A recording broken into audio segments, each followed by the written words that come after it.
Marked Under the Blue Moon, written by Short Story Queen. Chapter 1. Beneath Cinders and Chains. Smoke clung to her skin like a second layer, sharp with ash and pine sap, thickening as the ceremonial fires grew. Somewhere behind the line of noble ranked girls adjusting their velvet gowns and adjusting silver combs in their hair, Briar Hollow crouched near the base of a cracked statue, scrubbing soot off an ancient wolf's paw. The blue moon would rise soon. Every 100 years the packs gathered to witness it, an ethereal event where the moon goddess revealed destined bonds, marking fated mates in a silent storm of light and instinct. It was sacred, holy, and according to her stepmother, no place for a girl like her. "Did you miss a spot, Mutt?" Lyra's voice came with the sweet rot of false kindness, like perfume masking something spoiled. She stood above Briar, her long blonde hair braided in moon thread and pearls, the official white robes hugging her perfect frame. "You wouldn't want the elders to trip on your incompetence." Briar didn't look up. She focused on the cracks in the stone, on the way the moss gathered in the seams like forgotten truths. She imagined driving her brush into Lyra's ankle. Only a flick, a quick jab, maybe just enough to stain her dress. Instead, she muttered, "It's clean." Lyra cupped a hand behind her ear, reveling in the crowd of other highborns, giggling softly. "Speak up, broom girl." Briar stood slowly, taller than Lyra, though it never mattered. Lyra glowed under attention. Briar vanished beneath it. "It's clean," she said again, voice even. Jax appeared then, loose-limbed and smirking, draped in 2 expensive ceremonial robes for someone who'd never earned anything. He tossed a pine nut at Briar's chest. "Why's she even here? She should be with the kitchen staff. This is a mating ceremony, not a flea market." "Because I'm your sister," Briar said flatly. "Half," he corrected, winking. "If that." "Enough," came Mara's voice, cool and polished like everything else about her. Her heels clicked over sacred stones as if they were showroom tiles. "Let her attend. Perhaps some weak little hunter will feel sorry enough to claim her. Stranger things have happened." Her smile didn't reach her amber eyes. "And if not, she'll see what she's missing and learn to stay out of our way." The crowd began to hush. Somewhere up the stone steps the elders lifted their arms. The first drumbeat sounded like thunder against bone. The sky had deepened from dusk to velvet, and something silver stirred behind the clouds. Briar moved behind the rest, unnoticed but too stubborn to sit out entirely. The firelight painted stripes on her bare arms through the holes in her thin sleeves. Ash clung to her hair. She didn't dare stand tall, but she watched, eyes locked on the moon's pale belly as it began to rise, unnaturally large, unnaturally still. The blue moon.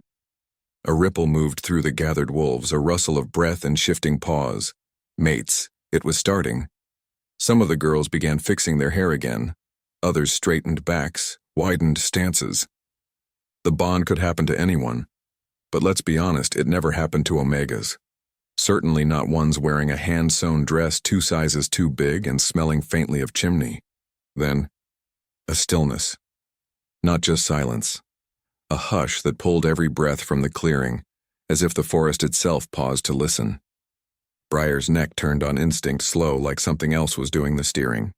Her skin prickled. Somewhere across the ceremonial ground near the high fires, where only high-ranking alphas stood, a tall figure moved. Everyone else had gone blurry. Even the flames seemed to bend away from him, revealing him without mercy. He wore a mantle of black fur over his shoulders, and the torchlight flickered along the clean lines of his jaw.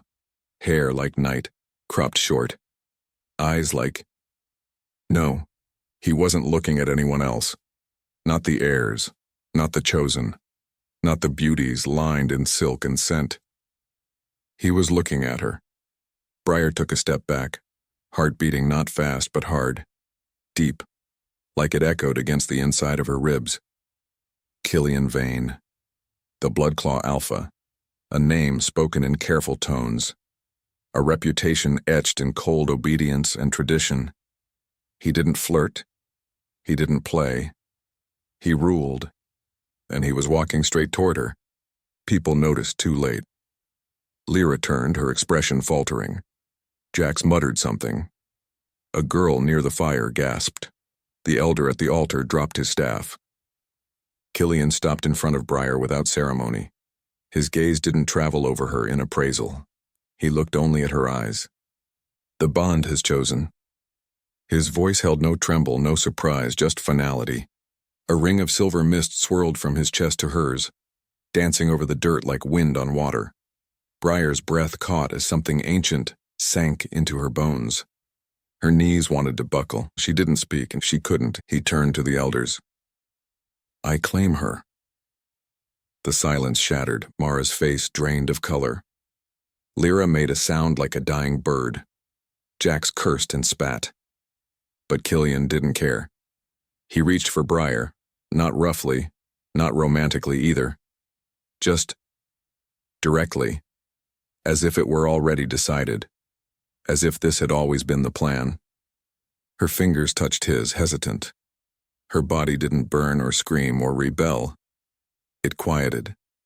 And then the whispers began, not just around her, but inside.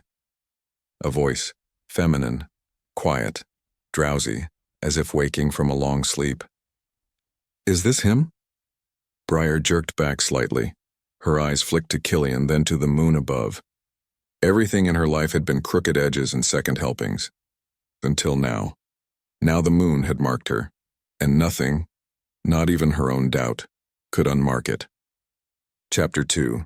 Claimed by the Alpha. The night did not return to normal after the bond was declared.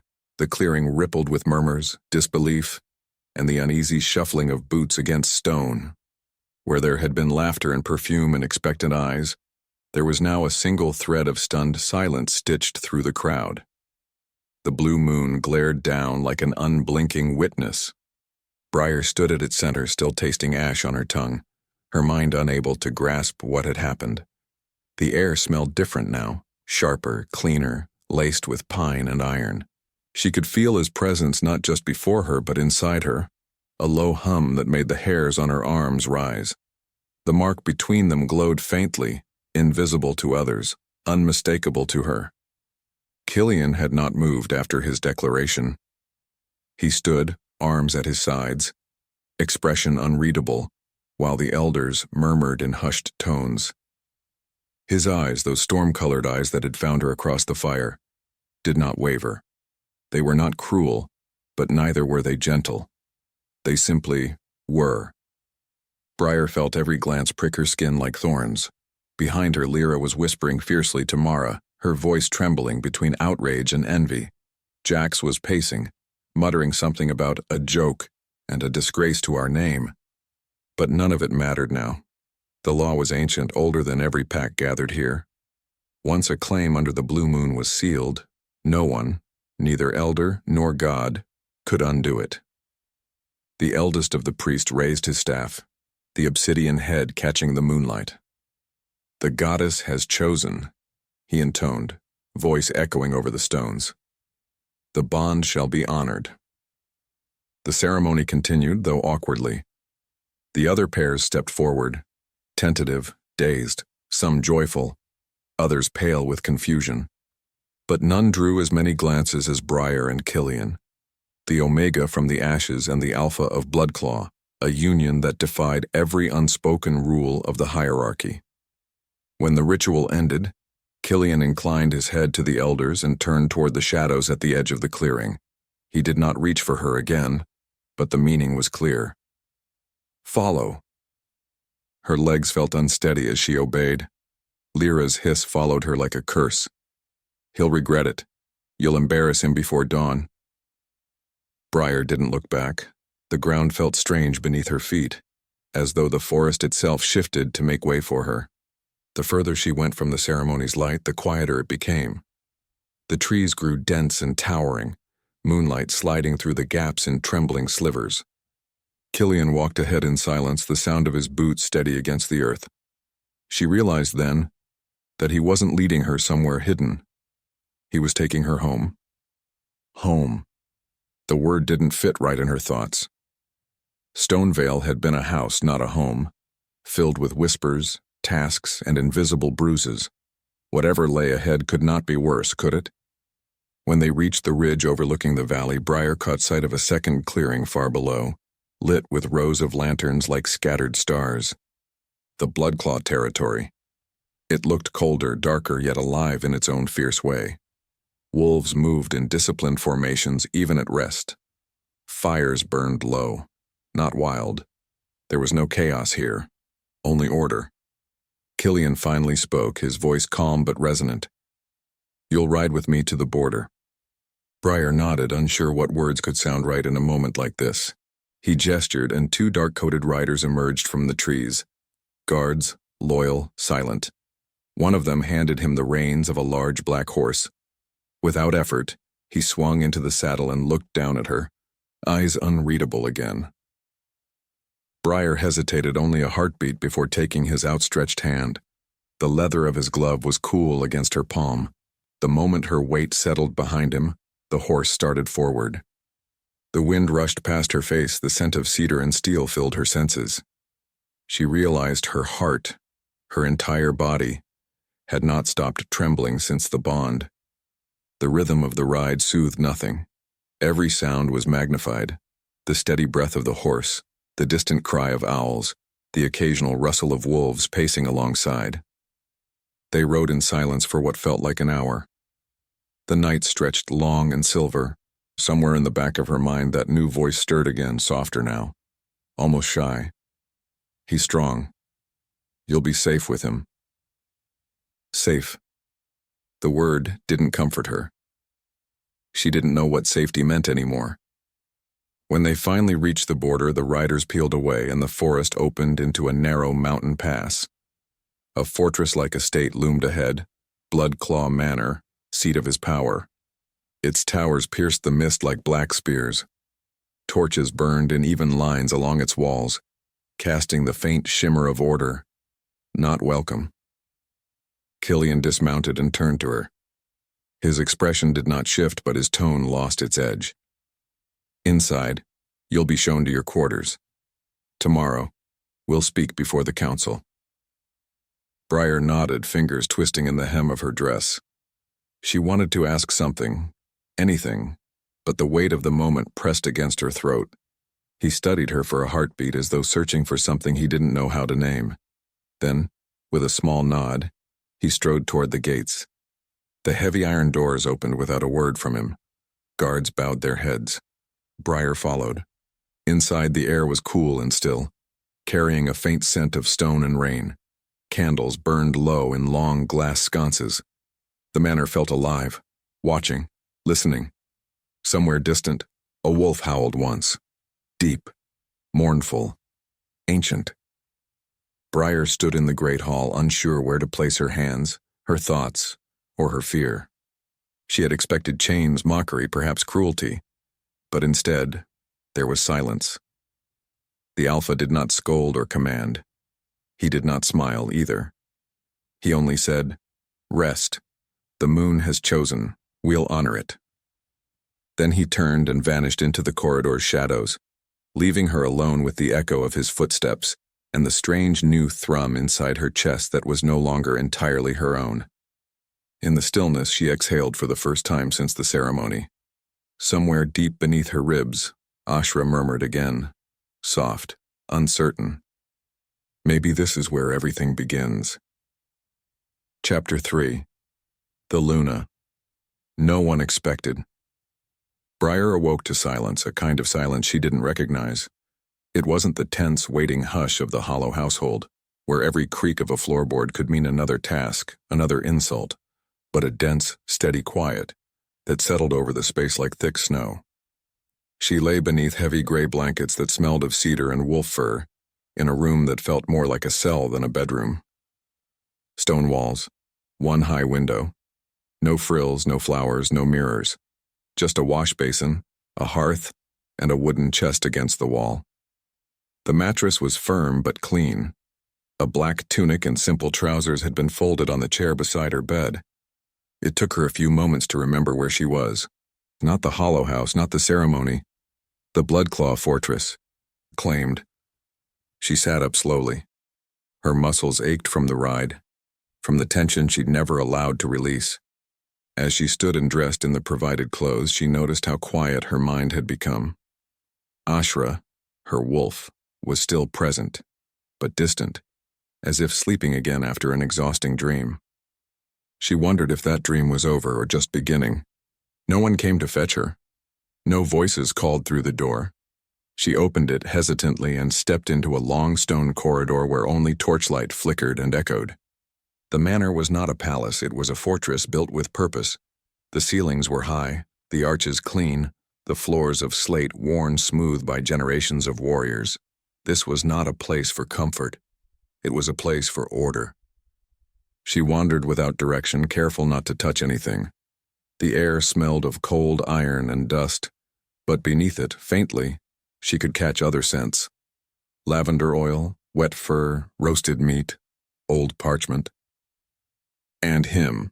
Even when she couldn't see him, his scent lingered in the stone like smoke from an old fire. Pine, leather, something darker, something sharp. When she finally turned a corner and entered what appeared to be a long training hall, she paused. At the far end, two men sparred with deliberate speed, bare arms gleaming with sweat, feet moving in perfect rhythm. One of them, tall and silver-haired, moved with the grace of a dancer. The other, broader, more imposing, stood still until necessary, then struck like a hammer. Briar didn't have to guess, a Killian, and he wasn't fighting to show off. He moved with brutal efficiency, every motion calculated, not graceful, not beautiful, just right. He knocked the other man backward with a simple twist and pivot, and the match ended. For a moment, no one spoke. The silver-haired man muttered something, catching his breath, and nodded toward Briar. Killian turned, his eyes locked on hers without any change in his expression.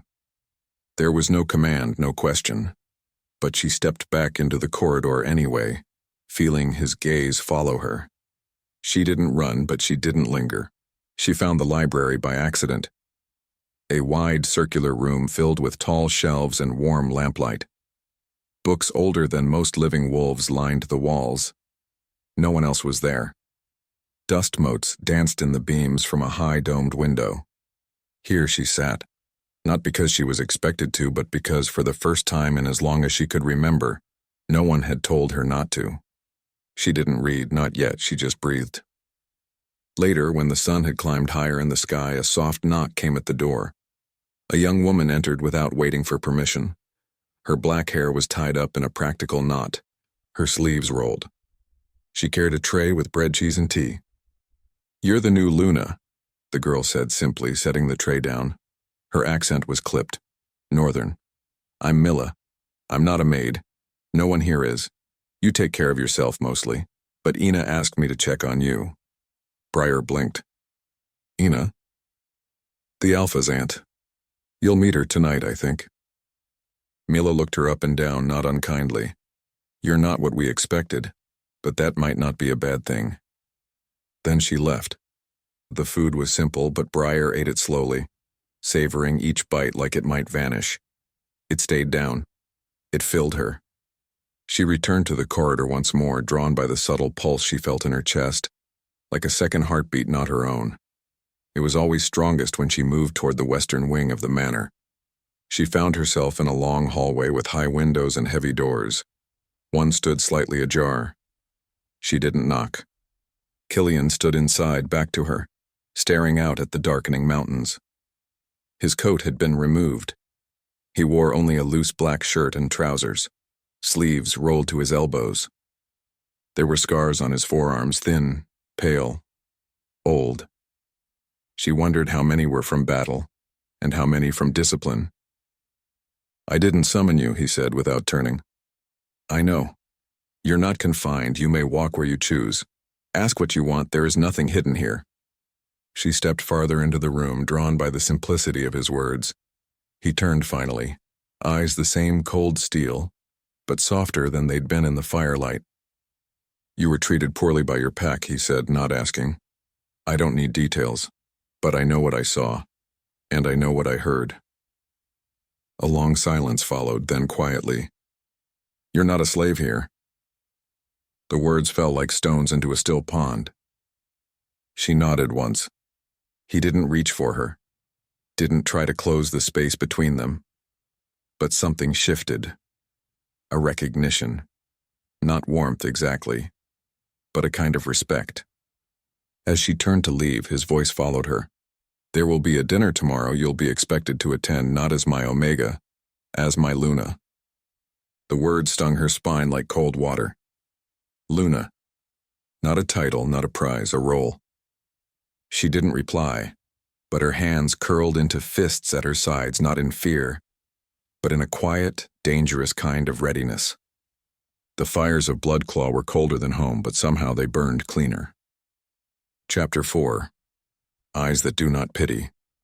The next morning arrived not with fanfare, but with gray light spilling through tall windows like spilled milk, soft and cold. Briar rose before anyone knocked, though no one ever did.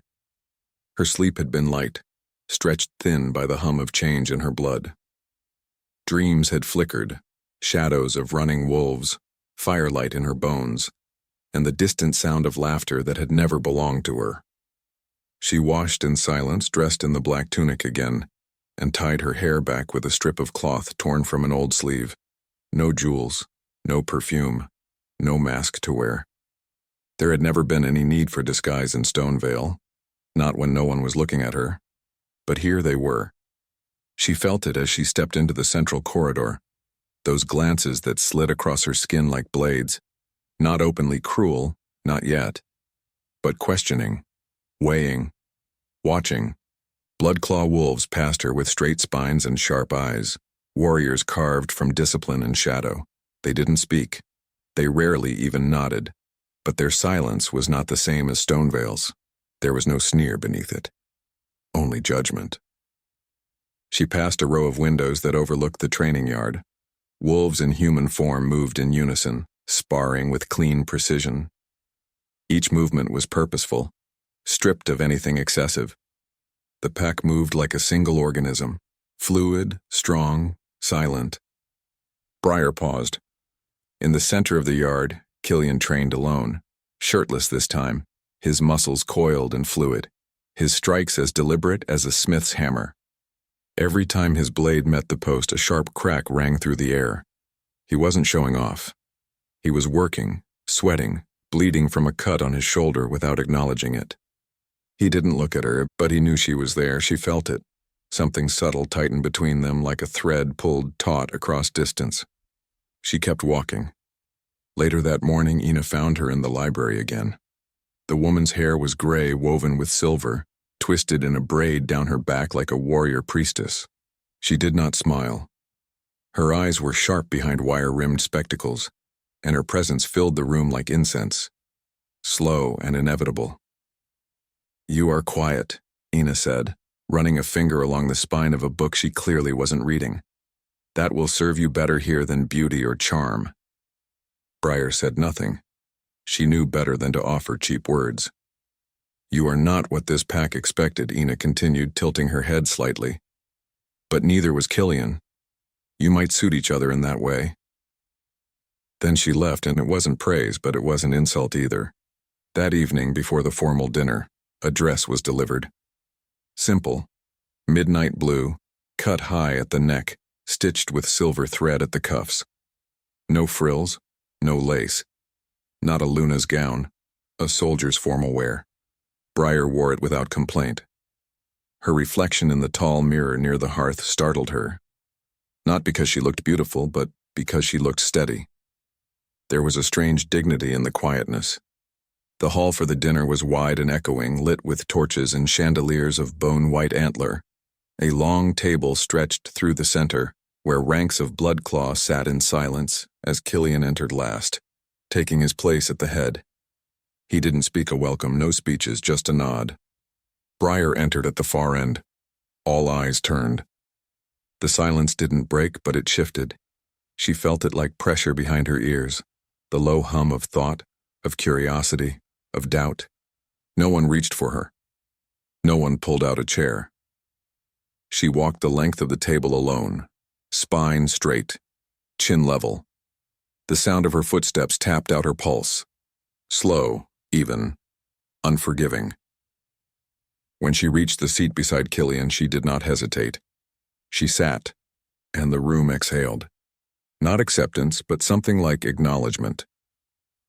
The meal passed in quiet conversation, formal, reserved, efficient. Warriors discussing patrol routes, strategists murmuring about border tension. No one asked her anything. No one offered her food. But Killian did. Without speaking, he placed a plate in front of her. Nothing elaborate. Meat, root vegetables, bread still warm. She didn't thank him. But she ate. And he watched. Not with desire. Not with softness. But with something older. Calculating. Measuring. Not if she would survive here. He had already decided that. But how? When the meal ended, Killian rose and addressed the table in clipped tones about territory business, the weather patterns, a wolf spotted near the mountain pass that didn't belong to any known pack. He mentioned nothing of the bond. No one else did either. And yet, as they filed out, Briar heard it whispered behind her from one of the younger warriors, barely loud enough to reach her ears. The Luna doesn't speak, maybe she doesn't know how. She didn't turn, but her wolf stirred inside her like a flick of wind beneath closed doors. Still faint. Still unsure. Not asleep. Not anymore.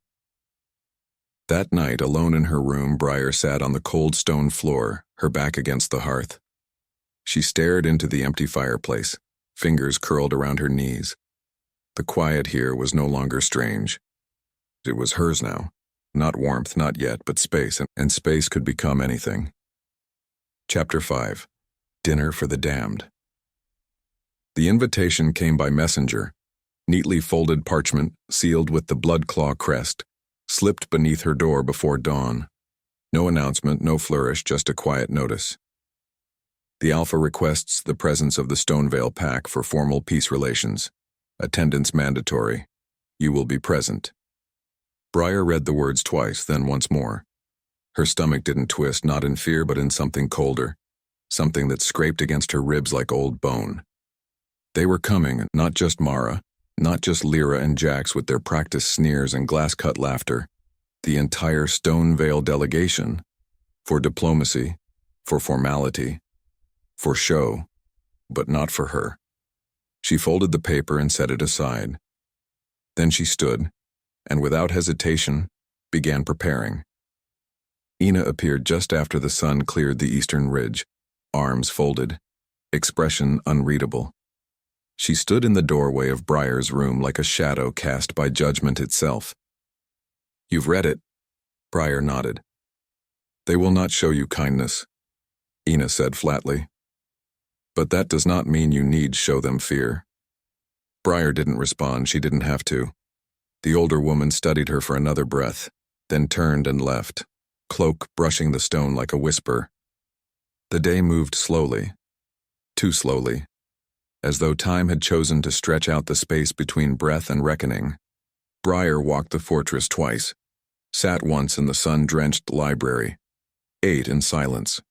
Her wolf remained quiet, but near, watching from just beneath her skin. She could feel Ashra now, not speaking, but listening. A presence. A promise. As dusk fell, she bathed, combed her hair, and dressed in deep gray. Nothing fine. Nothing elaborate. Just simple fabric cut clean to her shape. Sleeves rolled. Collar unadorned. She lined her eyes with ash, not cosmetics, and tied her hair back in a low knot. No pearls, no silk, no mask. By the time the Stoneveil guests arrived, the hall had already been prepared. Long tables set with polished bone utensils, heavy dark cloths, iron pitchers filled with water and cold wine. The torches burned low. No music, no pageantry, just the weight of presence and the hum of waiting. Killian sat at the head, flanked by two senior warriors, his hands steepled before him, eyes like carved steel. He did not look at her when she entered, but she felt his awareness flick toward her all the same. The Stoneveil pack entered shortly after. Mara first, her posture perfect, her lips pressed into a shape that mimicked a smile without ever becoming one. Lyra followed, every step placed as if for an audience, dressed in blue silk, too bright for the mood. Jax strolled behind, too loose-limbed, smirking already, like he'd been waiting for this moment since the bond was announced. Briar stood by her seat unmoved. The introductions were short. Names, ranks, hollow courtesies that vanished into the smoke rising from roasted meat and baked roots. The Stoneveil Alpha, a gray-bearded man with distracted eyes, spoke only when directly addressed. Mara took her seat directly across from Briar. Her smile sharpened.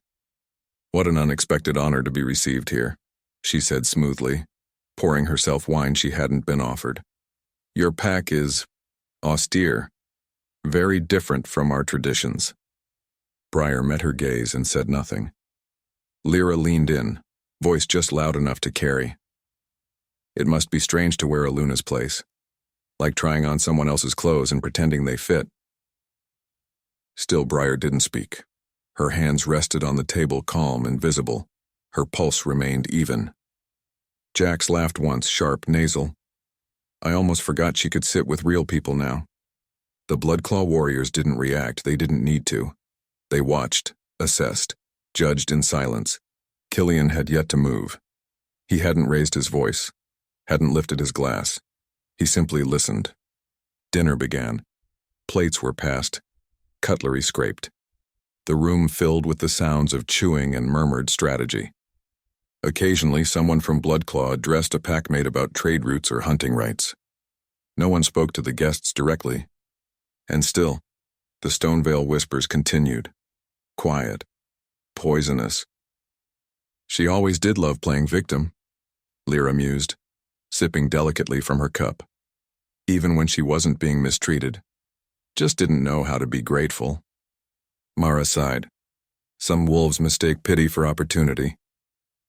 They kept speaking like Briar wasn't there, like she hadn't heard them, like she hadn't always heard them. But this time they weren't alone in the room. A moment later something shifted. Killian rose slowly from his seat. His chair made no sound. His presence grew colder, denser, like winter arriving all at once in a breath. He didn't raise his voice.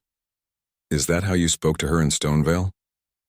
The words cut through the room like a blade through silk. Mara blinked. "I beg your..." "Careful," Killian said, not turning his gaze from her. "The question wasn't addressed to you." Silence. Jack shifted in his seat. "She's... family, of course. Just teasing. That's how we always..." Killian tilted his head slightly. "Interesting, you teased your future Luna in public. Mocked her rank, denied her presence. That is your definition of loyalty?" Lyra opened her mouth, then closed it again. Across the table, Mara's smile was gone. "You will not speak of her again in this room," Killian said, voice steady. "You will not speak for her. You had your years to shape her, and you chose cruelty. I see the result." Then, with a nod to a nearby guard, he signaled the end of the dinner. No raised voices, no thrown goblets, just a clean, sharp dismissal. The Stoneveil delegation was escorted to the guest quarters in silence. Briar remained seated until the doors closed, then slowly she rose. Killian didn't speak as she passed him, but their eyes met. And in that look there was no warmth, no apology, no romantic softness. Only something heavier. A silent contract written between two wolves who understood the language of silence better than any spoken tongue. He had heard them. He had let them speak. And now, he would let them fall. Chapter 6. Vengeance in Velvet Gloves. The days that followed were quiet, too quiet for those who mistook silence for peace. The Stoneveil delegation remained inside the guest wing, watched but not confined, their presence tolerated but not welcomed. No one barred their exit, but no one invited them deeper either. They lingered like perfume that wouldn't fade, cloying, out of place, overripe. Briar saw none of them directly. Not once. Yet she knew their movements. Milla passed her subtle updates over plain meals and hushed glances. Lyra flounced about the inner courtyard, trying and failing to gather attention. Jax attempted to spar with Bloodclaw warriors only to be politely declined or ruthlessly outmatched. Mara walked the halls with a tight smile, trailing political questions like spilled wine, each one deflected or ignored. The fortress had ways of making unwanted things invisible, and all the while, Killian watched. He didn't follow her. He didn't hover or interfere, but his presence moved through the halls like shadow behind flame, never close, but never far. When he entered a room, the air thinned. When he left it, things began to shift.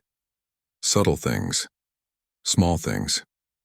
Jax was reassigned from the training yard to storage oversight, an insult disguised as responsibility.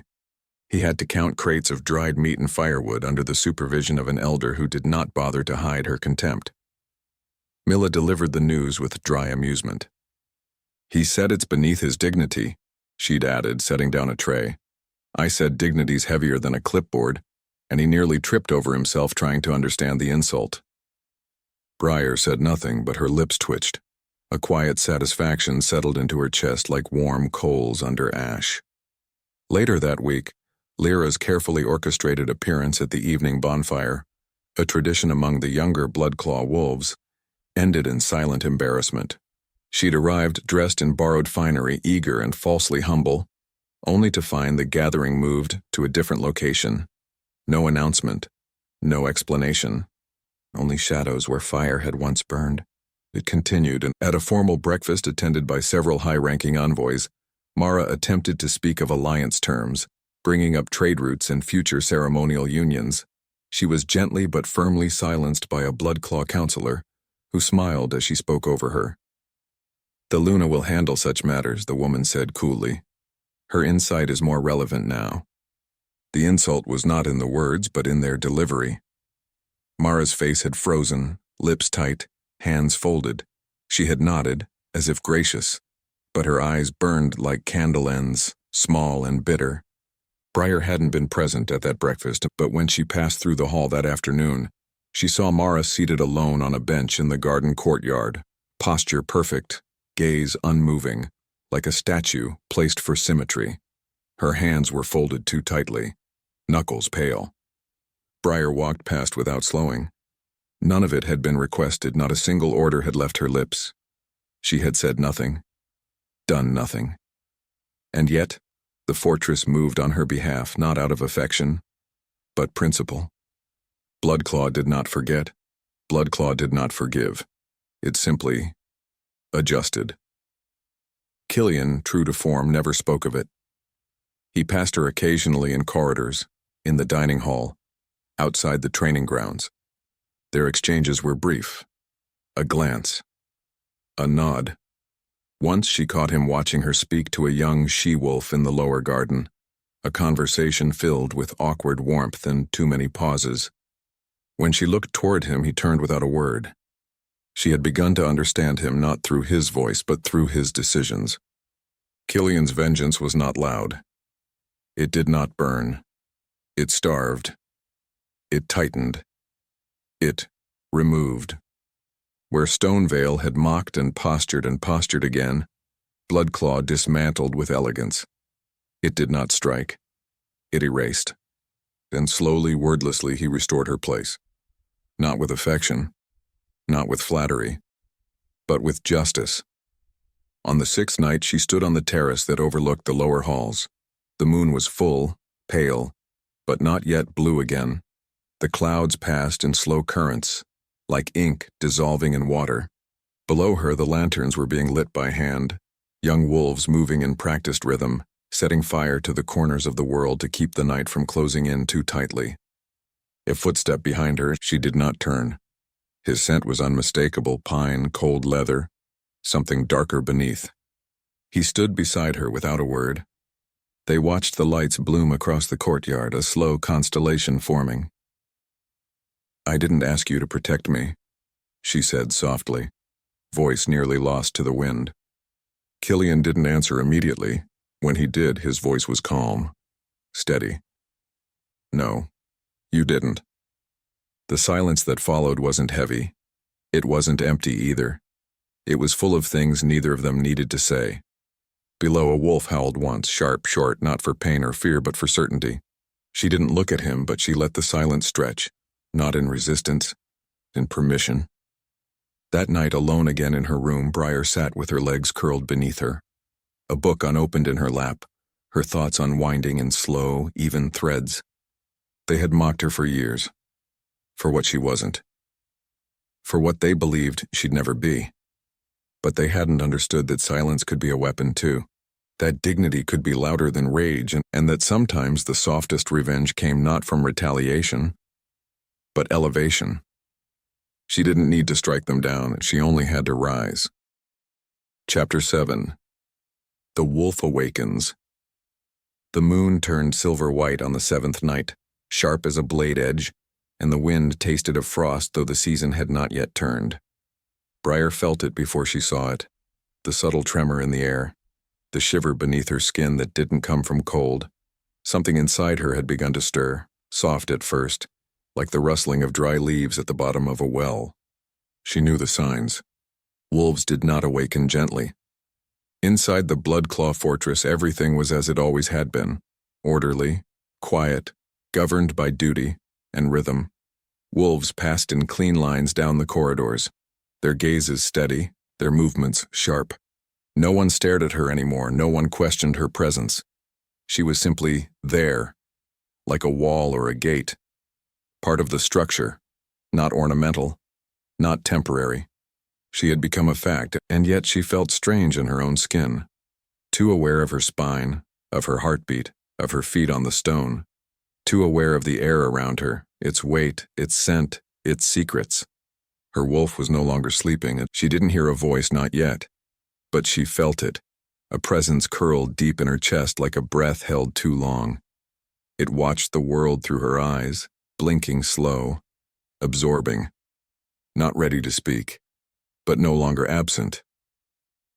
When she stood at the edge of the training yard that morning, watching Dimitri spar with 2 younger scouts, the pulse behind her ribs shifted, a tightening, an ache. Her fingers curled into her palms and didn't release. Dimitri noticed. He said nothing, of course, but his nod in her direction lasted longer than usual. His movements sharpened. His next strikes were harder, cleaner, more theatrical, as if to remind her of the dance, of the rules.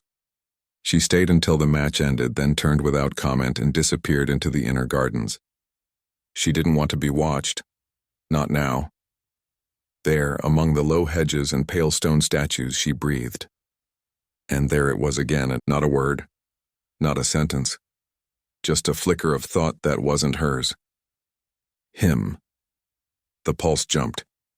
She straightened slowly, the sensation receding into silence again. Not fear, not uncertainty, just a warning, a recognition. The wolf inside her had smelled him. And when she turned toward the old archway leading back into the main hall, she found Killian standing there, unmoving, his coat tossed over one shoulder, the breeze lifting the edges of his shirt. He hadn't spoken, hadn't moved, but something in the air had shifted between them. The bond had always hummed like a quiet thread, present but distant. Now it pulled. He looked at her, and for a long time neither of them spoke. Then, just as quietly, he turned and walked back into the fortress. She didn't follow. Not yet. That night the pull returned. Stronger. Her bones felt too tight beneath her skin. She sat at the edge of her bed and stared into the unlit fireplace, her breath coming shallow and slow. The fire hadn't been needed in days, but tonight she wished it burned. Because the voice had come again, clearer now, still small, but hers. I've waited long enough. Ashra. The name arrived like the final piece of a puzzle she hadn't realized was missing. It didn't echo. It didn't roar. It settled. She didn't respond.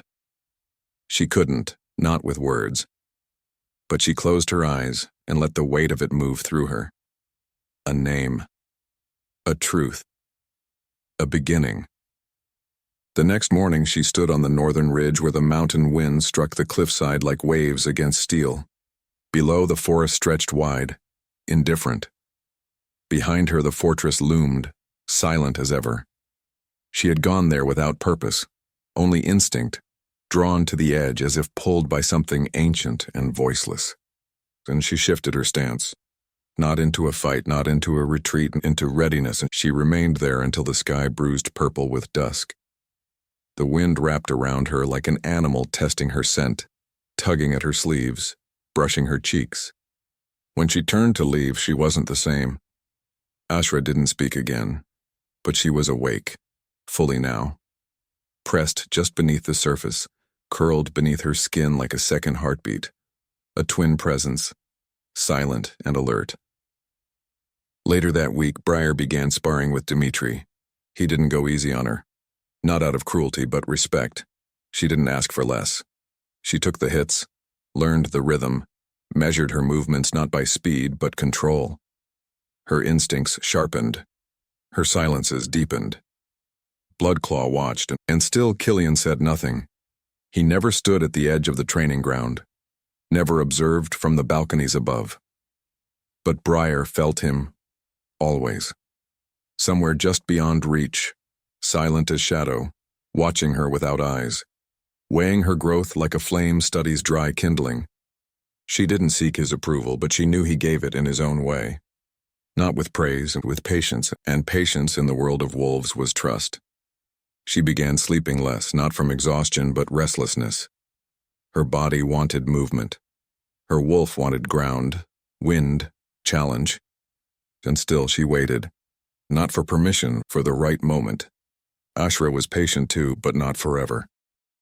Chapter 8. The Ruins of Stoneveil. The message arrived just after dawn, tucked beneath the door like a ghost's whisper. A summons, formal and cold, from the Stoneveil Alpha, delivered with the scent of pine ink and stale duty. The letter bore no apology, no warmth, just protocol. The severance ceremony would take place in 2 days' time. Briar was expected. The Bloodclaw Alpha would attend as witness.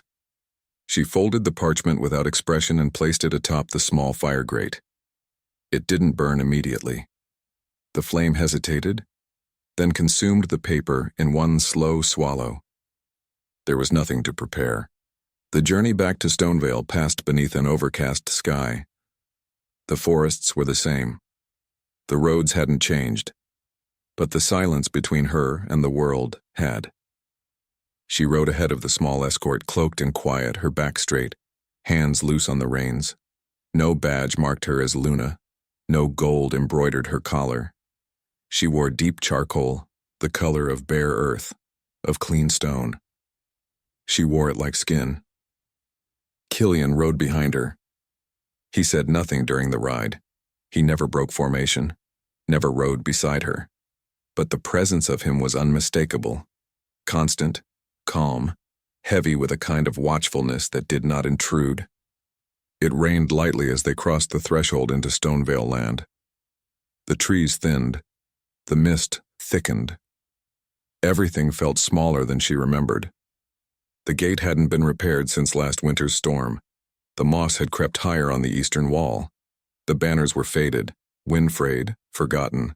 It had only been weeks, but it had been enough. They were met at the gates by the Stoneveil Beta, her father. He did not meet her eyes. He greeted Killian with a stiff nod, his hands shaking slightly as he gestured toward the hall. His voice cracked when he spoke. Not with emotion, with disuse. Briar didn't respond, she didn't look at him. Inside, the ceremonial chamber was lit with old torches that smoked too much. The scent of mildew clung to the floor. Dust had settled into the corners. Nothing had been polished. No one had swept the steps of the elder dais. Mara stood beside the Stoneveil Alpha with her hands folded, her expression carved from politeness. Lyra stood slightly behind, arms crossed, eyes red from a tantrum. Jax leaned against the far wall, his mouth curled in half a sneer, half a sulk. No one said her name. The ritual was brief. The Alpha recited the words as though reading from a list of complaints. Briar stood silent as her name was formally removed from the pack ledger, her tie to Stoneveil severed by spoken decree. A bowl of ash was offered. She dipped her fingers into it, marked her own wrist in a thin black band, then stepped back. No one reached for her. No one bowed, and it was done. She turned to leave and then paused. The silence in the room shifted.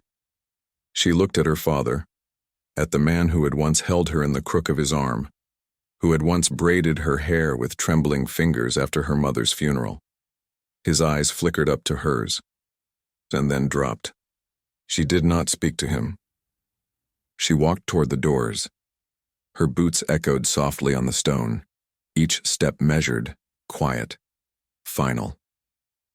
When she passed Lyra, the girl whispered something beneath her breath. Quick, bitter, unoriginal. Briar didn't flinch. She didn't slow. Killian followed her out without pause.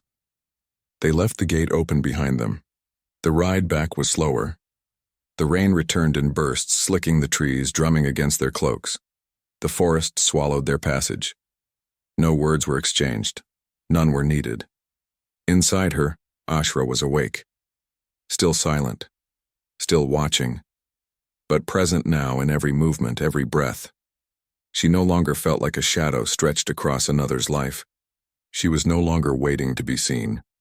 By the time they reached Bloodclaw land again, the clouds had begun to break apart. Patches of moonlight shimmered through the branches like old coins scattered across dark velvet. At the gate, Killian dismounted first. He did not look at her as he offered his hand. She did not hesitate. Her fingers curled into his palm. Not out of need, not out of weakness, out of choice. She stepped down. She passed through the gates not as someone claimed, not as someone taken, but as someone returned. The door closed behind her with a sound like a verdict. Not an ending, and a beginning. Chapter 9, Alpha Made of Ice. The fortress loomed ahead beneath a sky stretched thin with dusk, the stone bathed in deep blue shadow. The journey home had been long, but neither horse nor rider showed it. Briar dismounted without assistance. The escort behind her dispersed with silent efficiency, their movements blurred by twilight. She said nothing as the gates closed behind them. She didn't need to. Inside, the halls of Bloodclaw swallowed the sound of her footsteps as if the stone itself knew she had changed. She passed under archways that had once made her feel small and unseen. Now they simply marked passage. The fortress hadn't softened, but neither had she. The stillness between her and the world was no longer absence. It was clarity. Her room was lit with a single oil lamp. The hearth had not been lit, though the wind outside had turned colder with the shifting moon. She removed her cloak, set it on the back of the chair, and stood before the narrow window, watching the darkness move through the trees like water through roots. Her shoulders had started to ache from holding so much inside. Behind her, the silence thickened. She turned slowly. Killian stood in the doorway. He was still in his travel coat, raindrops clinging to the hem, his eyes shadowed by the last light of day. He looked like he had not slept. Or perhaps he had, and it simply hadn't helped. He stepped into the room without speaking, closed the door, set the latch. Then he swayed. It wasn't dramatic, not a collapse, just a shift as though gravity had grown too sharp at the edges. His hand went briefly to the wall, fingers bracing against the stone. A single breath escaped him, low, uneven, not pain, not weakness. Something deeper. She moved before she thought, not rushed, not panicked, but deliberate. He didn't resist as she guided him to the edge of the bed. He sat, elbows on knees, head bent low. Sweat clung to the back of his neck, though his skin felt cold. His breath was measured too carefully, as if trying not to draw attention to something broken beneath the surface. She had heard of this before, when a bond remained unfulfilled for too long. It wasn't about desire, not lust. It was the strain of proximity without connection, the way wolves pulled against their human halves, the friction of restraint becoming weight. He had waited for her. and now the bond had turned inward. She knelt in front of him, fingers on his wrist, feeling the pulse drag like a stone through water. His skin burned in places, chilled in others. His wolf was close to the surface, pressing against the seams of his body, restrained only by the raw will of a man who refused to take what wasn't freely given. He had chosen restraint over instinct, chosen dignity over dominance. Even now, as his body frayed, he did not touch her. The room smelled of cedar, of cold stone, of something more primal, rising beneath the scent of rain-soaked leather. She didn't speak. Words would have broken something fragile between them. Instead, she reached for the clasp at his collar, undoing it slowly, carefully. The fabric fell open without resistance. Beneath the layers, his breath hitched. Not in anticipation, in pain. Every movement she made was deliberate, every choice her own. She removed his coat, his gloves, his shirt, folded each piece with the same stillness she had once reserved for burying dreams. He didn't look at her. She placed her hand against his sternum, felt the shudder beneath the skin. Not desire, not longing. A howl waiting to be released, but she wasn't ready. Not yet. And so she stood, walked to the hearth, lit the fire. The flames cracked like bones, rising quickly against the cold. Light washed across the floor, licking up the stone walls. The warmth expanded slowly, pressing back the frost that clung to the room. Behind her, Killian remained seated, shoulders hunched, hands clasped, a man unraveling in perfect silence. She returned to him, placed a blanket over his shoulders, and stepped back. Still, no words passed between them. He would not ask. She would not offer what she wasn't ready to give. But she would not leave him. Not now. Ashra stirred, her presence steady, a whisper beneath Briar's skin. Not in warning. In agreement. This was not submission. This was choice. Briar crossed the room and settled into the chair opposite the fire, her eyes on the flames, her breath slow and measured. She sat without flinching as the storm inside him raged quietly in the space between them. Hours passed like that, no movement, no change, only the fire, the breath, the bond stretched taut across distance. She heard him rise once, cross the room, not toward her, toward the window. When she finally looked up, he was watching the trees, jaw tight, eyes unfocused. His profile was carved from discipline. His hands were clenched behind his back, a man trying not to become something else. He had waited this long. He would wait longer. She stood, walked to his side, and placed her hand against his arm. Not to offer anything. Not to fix him. Just to be. He didn't move, but the tightness in his shoulders eased. A fraction. The night deepened. The storm outside passed. The fire died down to coals, and they remained there, two shadows standing at the edge of control, held together not by passion, not by force, but by the silence of two wolves who knew the cost of being unchosen. She didn't leave. He didn't ask her to stay, but when the dawn came and the light pressed softly against the stone floor, neither of them moved away. The bond didn't need claiming, and it had already begun. Chapter 10. Marked under the blue moon. The blue moon returned on the coldest night of the year. It rose slow and solemn, a swollen pearl over the northern ridge, dragging behind it a hush that touched the fortress, the fields, and the forest beyond. Clouds refused to gather near it. Wind stilled for its passing.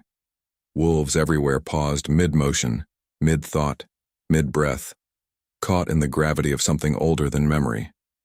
It was not the first full moon since Briar's arrival, but it was the blue moon, the moon that had changed her life, the one that had reached across firelight and fate and placed her name in another's mouth without asking permission. She stood before the mirror in her chamber, not to admire her reflection, but to prepare. Her fingers adjusted the cuffs of her cloak, drew back her hair in a single plait, and fastened the pin at her collar. An obsidian wolf, its head tilted to the sky. It wasn't for ornament, it wasn't for them, it was for her.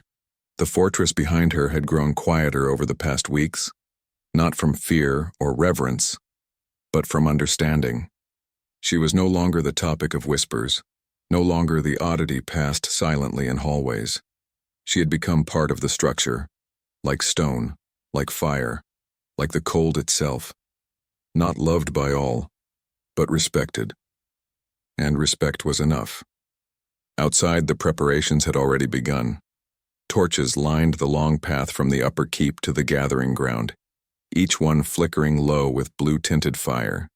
Magic hung in the air, not cast, not conjured. Present, unseen, felt. Tonight was not about ceremony. It was about confirmation. It had been one full cycle since the bond.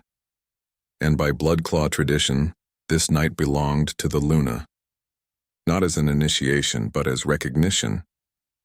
Briar descended alone, her steps slow, unhurried. She passed stone halls now familiar, arches that once loomed now simply framing her path. Wolves stood along the corridor walls in silence. Some bowed their heads slightly. Most did not move.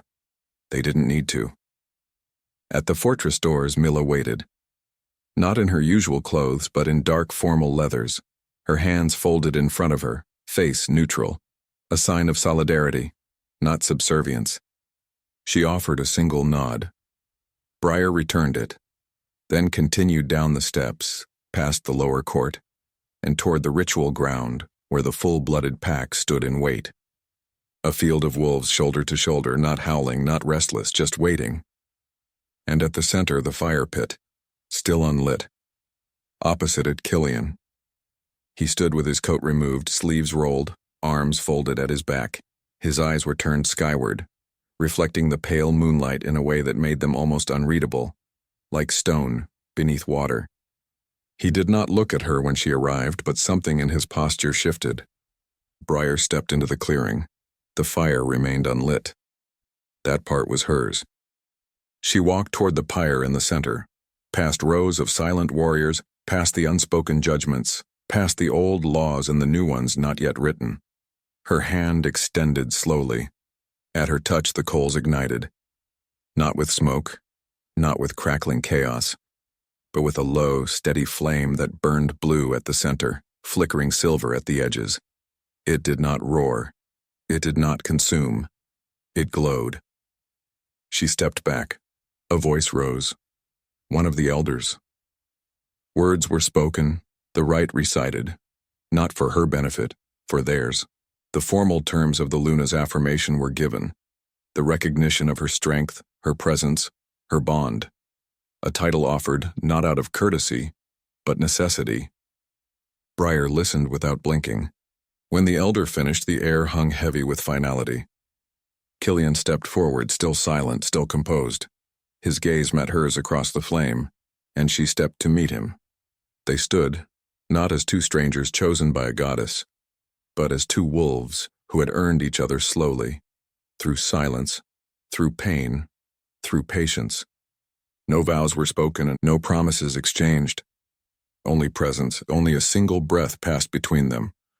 Her hand rose. His met it. The mark that had once burned between them in shock and uncertainty now bloomed again, slow and certain, a shimmer of warmth that traveled up her arm, across her chest, and into the center of her being. It didn't sear, it didn't spark, and it settled. Wolves began to shift, one by one, forms unraveling into fur and claws and long, lean muscle. First the youngest, then the warriors, then the elders. Not in chaos, not in frenzy, in recognition. Briar closed her eyes as her own wolf pressed forward, not to escape, not to take over, to stand with her. Ashra moved like silk across her skin, no longer hiding, no longer uncertain. And when Briar shifted, it was not with force, it was with fluency. Silver fur rippled down her arms, along her spine, across her legs. Her bones did not snap, they aligned. When she landed on four paws, the earth greeted her like a long-lost sibling. Ashra raised her head. Killian shifted beside her, dark, powerful, and silent. His wolf, Railer, stood nearly a head taller, black as smoke, and just as untouchable.